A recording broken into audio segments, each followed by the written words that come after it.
اور ان کے پاس قلیل میں بھی کثیر ہے.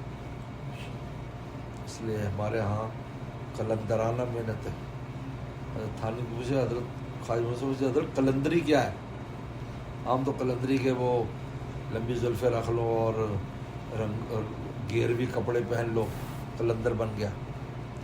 فرمایا کہ قلندر وہ لوگ ہوتے ہیں جو ہمہ وقت دل مولا کی طرف متوجہ رکھنے کی کوشش میں لگے رہتے ہیں. ادھر رہے ادھر رہے. ظاہر عبادت ان کی اتنی نہیں ہوتی, نفل عبادت نہیں نظر آتی.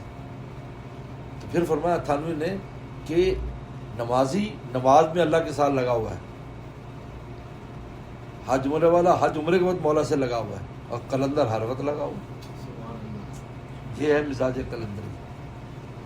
تو ہم نے اپنے بڑوں میں مزاج قلندری دیکھا کہ 24 گھنٹے اسی فکر میں.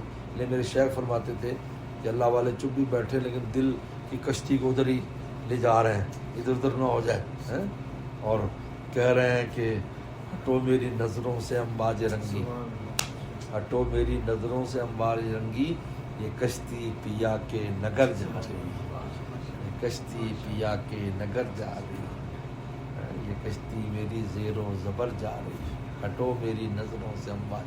دل میں جو خیالات ہیں ان کو ہٹاتے رہتے ہیں اور دل ادھر متوجہ. فرمایا بظاہر ذکر بھی نہیں کر رہے ہوتے لیکن دل کو لے جا رہے ہوتے. تو اصل ہے بھی یہ چیز قلبہ معلق بالمساجد. یہ دلیل ہے کہ دل مسجد سے معلق ہے. کیا مطلب؟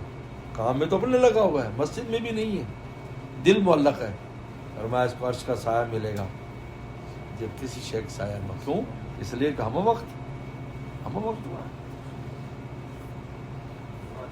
آج میں نے عجیب بات کی ہے.